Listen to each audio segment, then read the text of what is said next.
അനീതിയുടെ കാലത്ത് യുവതയുടെ തിരുത്ത് എന്ന പ്രമേയത്തിൽ നടത്തപ്പെടുന്ന ബഹുജനറാലി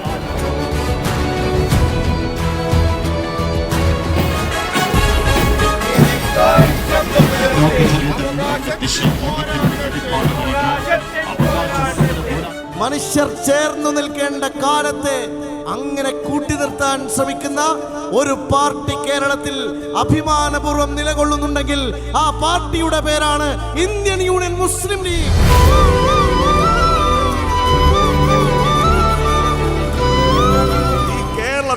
RSSന് തീരെഴുതാൻ വെമ്പി നിൽക്കുന്ന ഒരു മുഖ്യമന്ത്രിയുണ്ട്. രണ്ടുപേരിൽ നിന്നും ഈ രാജ്യത്തെ വീണ്ടെടുക്കുക എന്നതാണ് ഓരോ മുസ്ലിം യൂത്ത് ലീഗ് പ്രവർത്തകന്റെയും രാഷ്ട്രീയ ദൗത്യം.